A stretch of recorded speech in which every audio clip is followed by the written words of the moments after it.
Good morning friends.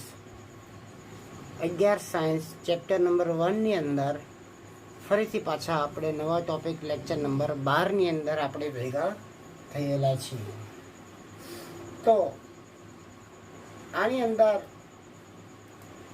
આજે હું તમને રાસાયણિક પ્રક્રિયા વિશે થોડીક માહિતી આપું છું.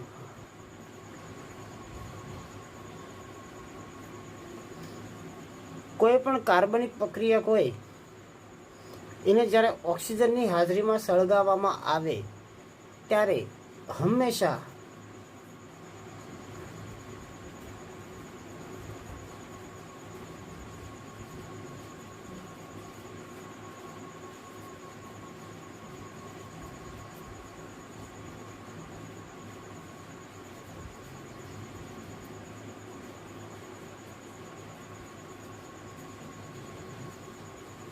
કાર્બન ડાયોક્સાઇડ અને પાણી છૂટું પડે છે.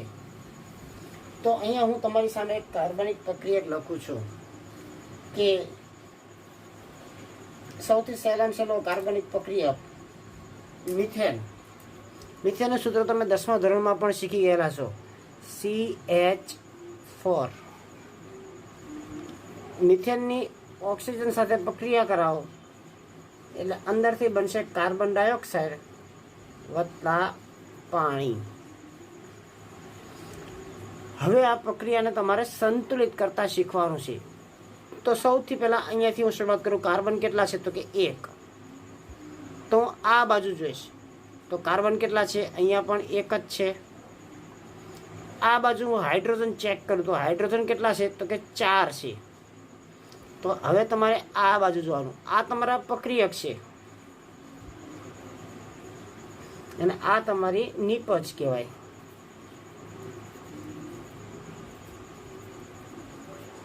આ બંને ભાગ સરખા રાખવા પડે. અહીંયા હાઇડ્રોજન 4 છે, અહીંયા હાઇડ્રોજન 2 છે. તો તમારે અહીંયા 2ની જગ્યાએ 4 કરવાના નથી, તમારે એની આગળ ગુણવાના થશે. તો અહીંયા હું 2 મૂકી દીધા મેં. હવે હાઇડ્રોજન ગણો તો હાઇડ્રોજન કેટલા થયા? તો કે 2 દુ 4. હવે મારો હાઇડ્રોજન પણ સંતુલિત થઈ ગયા. હવે આ બાજુ ઓક્સિજન કેટલા છે? 2. આ બાજુ ઓક્સિજનનું ગણું કેટલા થાય? તો કે 2 ઓક્સિજન અહીંયા છે અને અહીંયા આ 2 છે એ હાઇડ્રોજનને લાગેલા છે અને આ 2 ઓક્સિજનને પણ લાગેલા છે. તો આ બાજુ ઓક્સિજન કેટલા થયા ગણો જોઈ.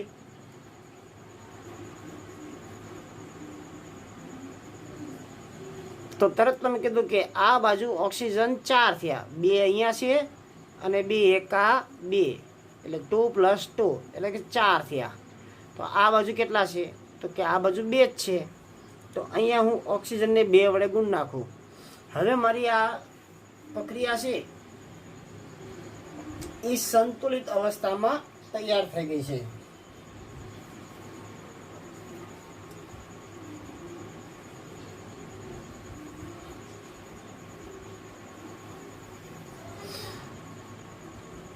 ખ્યાલ આવી ગયો? અહીંયા જો કાંઈ ન હોય તો અહીંયા 1 મોલ.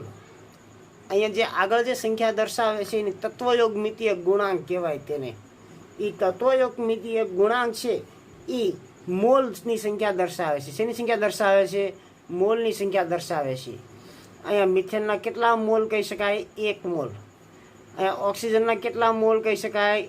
તો કે 2 મોલ. કાર્બન ડાયોક્સાઇડના કેટલા મોલ? તો તરત કહેશો 1 મોલ. અને પાણીના કેટલા મોલ થયા? તો 2 મોલ થયા. અહીંયા આગળ જે સંખ્યા દર્શાવી હોય જો કાંઈ ન લખો હોય ત્યાં તમે 1 લખી શકો છો. એ તમારા મોલની સંખ્યા તમારી દર્શાવે છે. ખ્યાલ આવી ગયા વિદ્યાર્થી મિત્રો? તો હવે હું તમને એક એક્ઝામ્પલ આપું છું કે 16 ગ્રામ મિથેન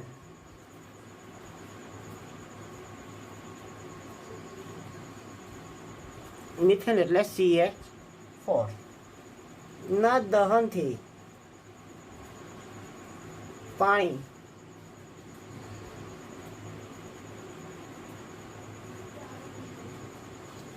કેટલા ગ્રામ મળશે? તો તમારી પાસે 16 ગ્રામ મિથેન છે, એને તમારે ઓક્સિજનની હાજરીમાં સળગાવવાનો છે. અહીંયા પાણી કેટલું બનશે એ તમારે ચેક કરવાનું છે.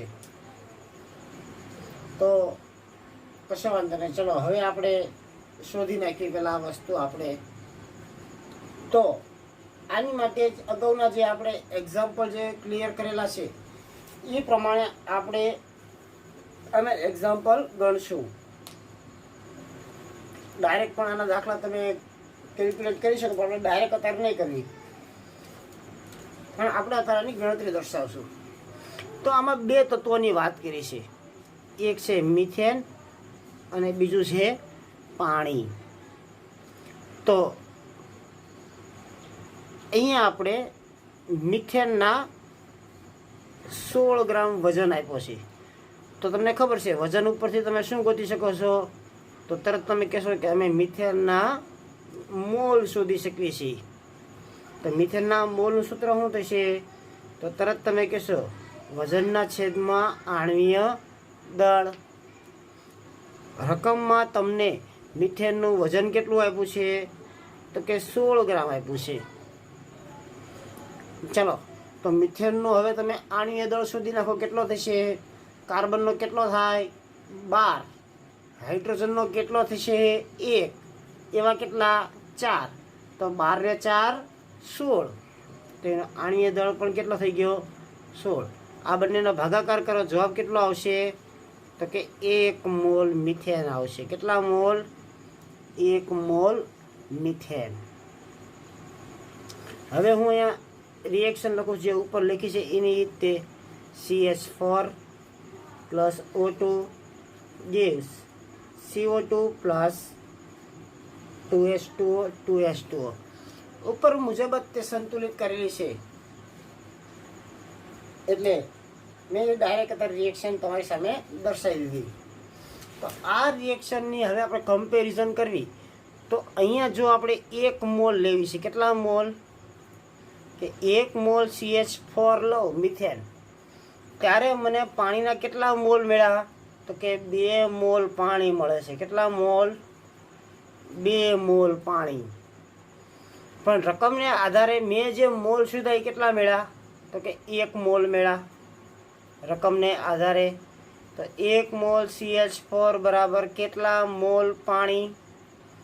હવે મારે શું કરવાનો છે? ચોકડી ગુણાકાર. તો કે 1 × 2 divide by 1 is equal to કેટલા મોલ થઈ ગયા? તો કે 2 મોલ H2O. ખ્યાલ આવી ગયો વિદ્યાર્થી મિત્રો? હવે મારે તો રકમમાં શું શોધવાનું છે? વજન શોધવાનું છે. તો ફરીથી 2 મોલ H2O તમને મળી ગયા છે.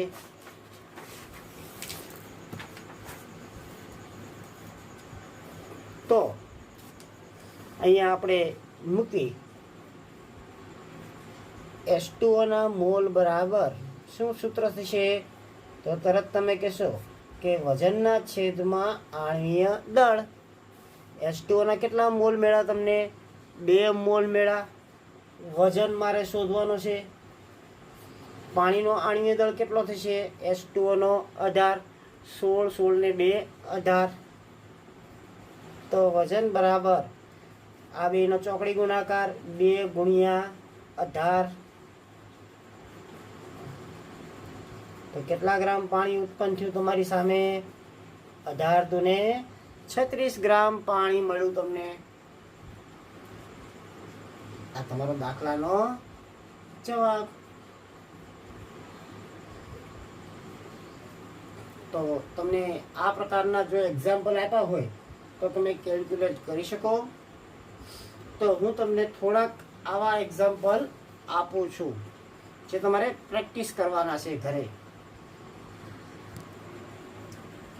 તો એ તમારી સામે મેં 2 એક્ઝામ્પલ મૂક્યા છે. આ બંને એક્ઝામ્પલ છે એ આ જ મેથડથી તમારે ગણવાના રહેશે. અત્યારે તમે નોટ ડાઉન કરી શકો છો, અને ત્યાર પછી હું અલગથી પણ તમારી સામે આ મૂકીશ.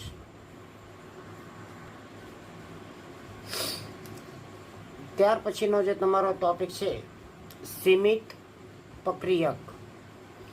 તો સીમિત પ્રક્રિયકની વ્યાખ્યા જો તમારે દેવી હોય તો આ પ્રમાણે તમે આપી શકો છો કે જુદા જુદા પ્રક્રિયકોમાં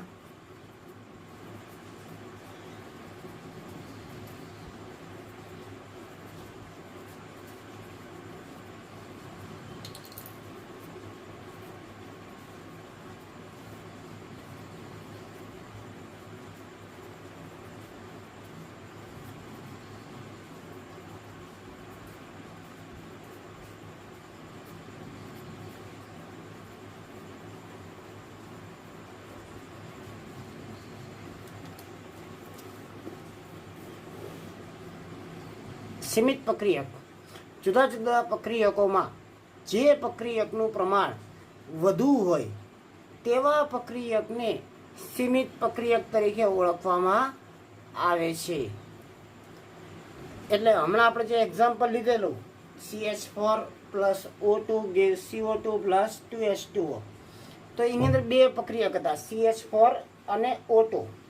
જેમાં કોનું પ્રમાણ વધારે હતું? હવે તો વિચારીને મને કહો જોઈએ, CH4 નું પ્રમાણ વધારે હતું કે ઓક્સિજનનું પ્રમાણ વધારે હતું?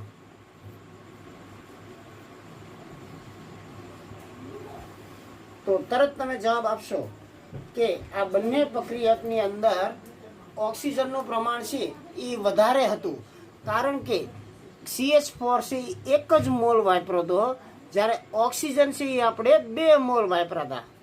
એટલે ઓક્સિજનના 2 મોલ વાપરા હોવાથી ઓક્સિજન તમારો સીમિત પ્રક્રિયક થશે. આવું ને આવું એક એક્ઝામ્પલ હું તમને બીજું આપું છું. તો કે N2 plus 3H2 gives 2 mall NH3. આ રિએક્શન તો તમારી માટે ખૂબ જ જાણીતી રિએક્શન છે. 10મા ધોરણની અંદર આ રિએક્શન છે એ ખૂબ IMP હતી, તમારે યાદ હોય તો. આ પદ્ધતિનું નામ કોઈને યાદ છે? તો તરત તમે કહેશો સાહેબ આ હેબર પદ્ધતિ છે, એમોનિયાના ઉત્પાદનની પદ્ધતિ, જે હેબર પદ્ધતિ તરીકે તમે ઓળખતા હતા. તો આની અંદર મારી પાસે 2 પ્રક્રિયક છે, એક પ્રક્રિયક નાઇટ્રોજન અને બીજો પ્રક્રિયક મારો હાઇડ્રોજન. તો આ નાઇટ્રોજન અને હાઇડ્રોજનની અંદર નાઇટ્રોજન 1 મોલ છે, જ્યારે હાઇડ્રોજન છે એ 3 મોલ છે. તો આ બંને પ્રક્રિયક પૈકી મારો સીમિત પ્રક્રિયક કયો થશે? તો તરત તમે જવાબ આપશો સાહેબ હાઇડ્રોજન મારો સીમિત પ્રક્રિયક થશે, કારણ કે આનું પ્રમાણ છે એ આની કમ્પેરિઝનમાં વધારે છે. તો આવી રીતે તમને સીમિત પ્રક્રિયક શોધતા તમને આવડી ગયું. હવે આગળ એક કોયડા નંબર 1.4 મારે બાકી રહી ગયો છે, જે હું થોડીક વાર પછી લઈ લઈશ. અત્યારે હું કોયડા નંબર 1.5 હું તમારી સામે લઉં છું, જેની રકમ કંઈક આ પ્રકારની આપી છે. તમારી બધા પાસે ટેક્સ્ટ બુક હશે, અને જો કદાચ ઘણા વિદ્યાર્થીઓ પાસે ટેક્સ્ટ બુક ન હોય તો ઓનલાઈન પણ સર્ચ કરીને લખી શકે છે. અત્યારે હું તમારી સામે રકમ લખી નાખું છું. તો કોયડા નંબર 1.5 ની રકમ મેં તમારી સામે લખી નાખી છે. જો તમારે રકમ લખવાની જરૂર હોય તો વિડીયોને તમે પોઝ કરી દો અને રકમ લખી નાખો. રકમની અંદર 50 કિલોગ્રામ નાઇટ્રોજન આપ્યો છે અને 10 કિલોગ્રામ હાઇડ્રોજન આપ્યો છે. આ બેને જ્યારે તમે મિક્સ કરો છો ત્યારે અંદરથી એમોનિયા વાયુ ઉત્પન્ન થાય છે, અને એમાં સીમિત પ્રક્રિયક તમારે શોધવાનો છે, અને કેટલો એમોનિયા ઉત્પન્ન થાય છે એ પણ તમારે કહેવાનો છે. તો સૌથી પહેલાં તો ઉપર રિએક્શન મેં લખી જ નાખી છે, નાઇટ્રોજન વત્તા હાઇડ્રોજન gives 2 મોલ NH3. તો આ રિએક્શન ઉપરથી તમે કહી શકો કે આમાં સીમિત પ્રક્રિયક કોણ છે? તો તરત તમે કહેશો કે આની અંદર સીમિત પ્રક્રિયક છે એ હાઇડ્રોજન છે, જેના 3 મોલ આપ્યા છે. કેટલા મોલ આપ્યા છે? 3 મોલ. હવે આપણે ધીરે ધીરે આપણે આની ગણતરીને સ્ટાર્ટ કરવી છે. તો ઓલાની જેમ જ તે આપણે ગણતરી કરવાની છે. જે અગાઉનો દાખલો તમને શીખડાયો એવી જ રીતના. તો સૌ પ્રથમ રિએક્શન ઉપરથી હું દરેકના મોલ શોધી કાઢું છું કે નાઇટ્રોજનના મોલ કેટલા છે, હાઇડ્રોજનના મોલ કેટલા થાય છે. એવી રીતના હું એના મોલ શોધી કાઢું છું. તો અહીંયા હું નાઇટ્રોજનના મોલ શોધું છું. તો એની માટે સૂત્ર તમારું હતું એ રીતે વજનના છેદમાં આણ્વીય દળ. હવે 50 કિલોગ્રામ, 50 કિલોગ્રામને હું ગ્રામમાં ફેરવી નાખું છું. તો 50 ગુણ્યા ગ્રામમાં ફેરવવું હોય તો 1000 વડે ગુણવું પડશે. છેદમાં N2 નાઇટ્રોજન છે, N2 નાઇટ્રોજનનો 14 દુને 28. તો 50 ગુણ્યા 1000 છેદમાં 28. તો આના મને મોલ મળી ગયા, નાઇટ્રોજનના મોલ 1785.71. અને રાઉન્ડ ફિગરમાં લખવું હોય તો 1786 મોલ તમને નાઇટ્રોજન મળી ગયો. 1786 મોલ નાઇટ્રોજન. આવી જ રીતે હું હાઇડ્રોજનના મોલ શોધું છું. તો હાઇડ્રોજનના મોલ કેટલા થશે એની આપણે ગણતરી કરી.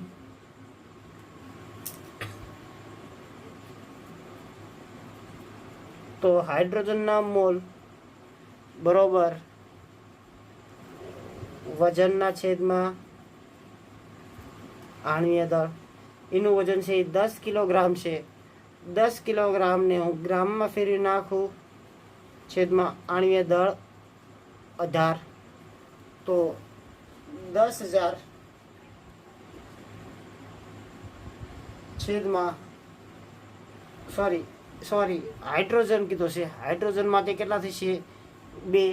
હાઇડ્રોજનનો પરમાણ્વીય દળ 1 × 2 એટલે 2. તો કેટલા મોલ મળી ગયા તમને 5000 મોલ હાઇડ્રોજન. આ બધાના મેં મોલ શોધી કાઢ્યા છે. હવે જે રીતે આપણે જે રિએક્શન લખી છે ઉપર એની રિએક્શન હું ફરીથી લખું છું.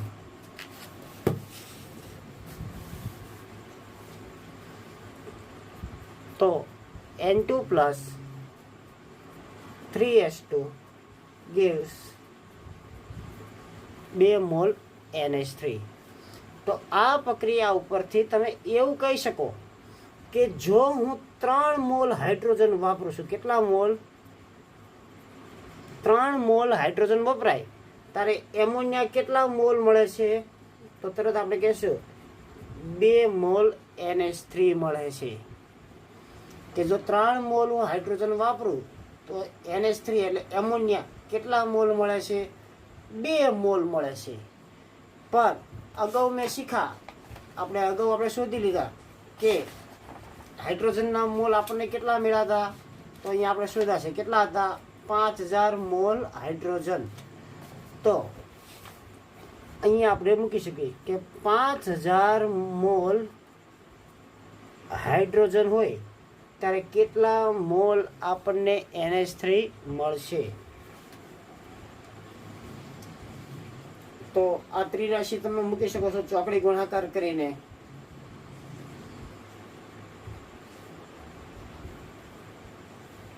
તો હું ત્રિરાશિ મૂકું છું. ચોકડી ગુણાકાર કરવી, પ્રશ્નાર્થ ચિહ્ન જ્યાંથી હોય એની સામેની સાઈડ પકડવાની. એ સામેની સાઈડથી તમારે ચોકડી ગુણાકાર કરવાનો છે. આ વસ્તુ છે એ ભાગાકારમાં જાય તો ચોકડી ગુણાકાર કરતા 5000 ગુણ્યા 2 છેદમાં 3. તો જવાબ તમારો આવશે 3333.33 મોલ NH3 તમારા મળશે. આટલા મોલ મળશે. હવે મારે જથ્થો શોધવો છે વજનમાં. તો ફરીથી લખો NH3 ના મોલનું સૂત્ર શું છે. તો તરત તમે કહેશો કે વજનના છેદમાં આણ્વીય દળ NH3ના મોલ તમને શોધી નાખ્યા તમે કેટલા મળ્યા તો કે 3333.33 વજન મારે શોધવાનું છે એટલે એમના NH3નો આણ્વીય દળ 14 ને 3 તો વજન બરાબર ફરીથી પાછો ચોકડી ગુણાકાર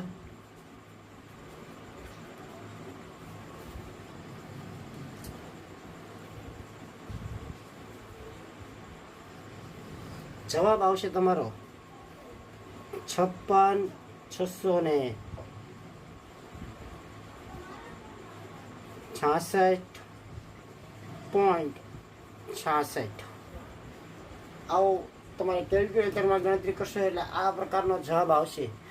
આટલા ગ્રામ તમારી સામે એમોનિયા ઉત્પન્ન થઈ ગયો.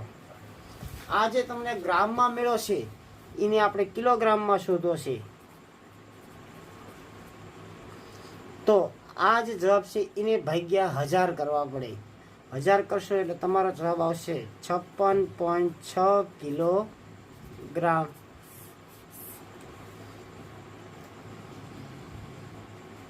ડિવાઈડ બાય 1000 કરો એટલે તમારો જવાબ છે એ કિલોગ્રામની અંદર રૂપાંતરિત થાય છે. જેમ અગાઉનો પણ દાખલો આપણે જોયા એ જ પ્રકારે આપણો દાખલો ગણવાનો છે, પણ આમાં તમારે સીમિત પ્રક્રિયકથી તમારે આગળ દાખલો ગણવાનો છે. સીમિત પ્રક્રિયક તમારો હાઇડ્રોજન છે. ત્યાર પછી જે કોયડા નંબર 1.4 જે બાકી રહી ગયો હતો એ અહીંયા હું લઉં છું, જેની પણ રકમ હું તમારી સામે દર્શાવી દઉં છું. આ જે સીમિત પ્રક્રિયક વાળો એક દાખલો હતો એની પણ તમારી સામે હું એક રકમ મૂકીશ. તો રકમ અહીંયા છે કે મિથેનના દહન પ્રક્રિયાને અંતે 22 ગ્રામ કાર્બન ડાયોક્સાઇડ ઉત્પન્ન થવા માટે કેટલા મોલ CH4ની જરૂર પડશે. થોડીક રકમ મેં મારી રીતના પણ એડ કરી છે કે મિથેન છે એ તમારે ગ્રામમાં પણ શોધવાનો છે. તો મિથેનની વાત કરી છે તો એની રિએક્શન લખી નાખું CH4 plus 2O2 CO2 plus 2H2O. રકમની અંદર તમને કાર્બન ડાયોક્સાઇડ અને મિથેનની ચર્ચા કરી છે એટલે તમારે બે પ્રક્રિયક પકડવાના થશે. એક તમારો કાર્બન ડાયોક્સાઇડ અને બીજો તમારો મિથેનની ચર્ચા થશે. તો સૌ પ્રથમ CO2નું વજન આપ્યું છે એટલે CO2ના આપણે શું શોધી નાખશું, મોલ શોધશું. CO2ના મોલ એટલે વજનના છેદમાં આણ્વીય દળ. વજન આપ્યો છે 22. CO2નો આણ્વીય દળ થશે ઓક્સિજનનો 16 ગુણ્યા 2 32 પ્લસ 12 એટલે કે 44. એટલે કેટલા મોલ થઈ ગયા તો કે 0.5 મોલ CO2 તમારી સામે થઈ ગયા.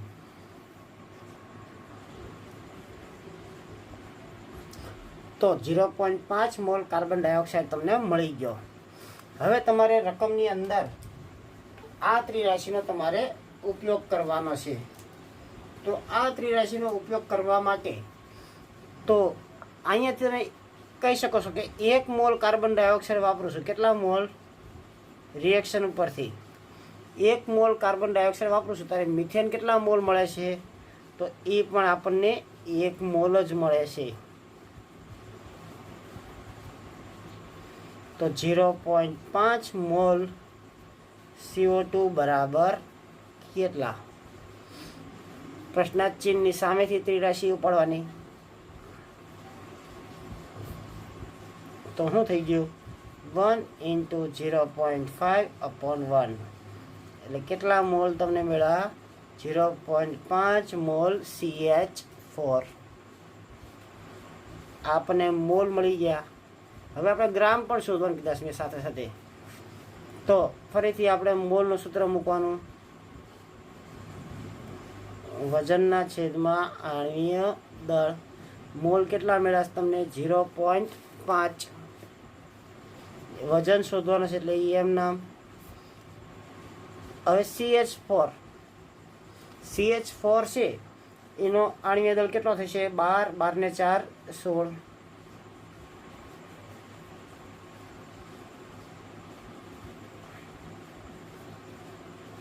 બંનેનો ગુણાકાર કરો એટલે કેટલા ગ્રામ મળશે તમને? 8 ગ્રામ. જો તમે મિથેન લો તો તમને પ્રક્રિયાને અંતે 22 ગ્રામ કાર્બન ડાયોક્સાઇડ વાયુ ઉત્પન્ન થશે.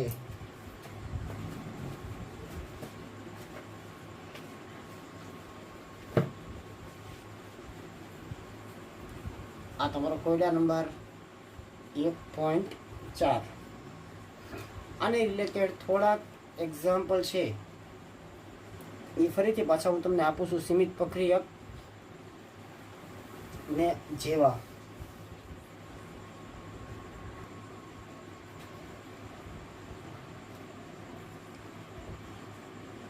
બીજા તમારી સામે 3 એક્ઝામ્પલ મેં મૂકેલા છે.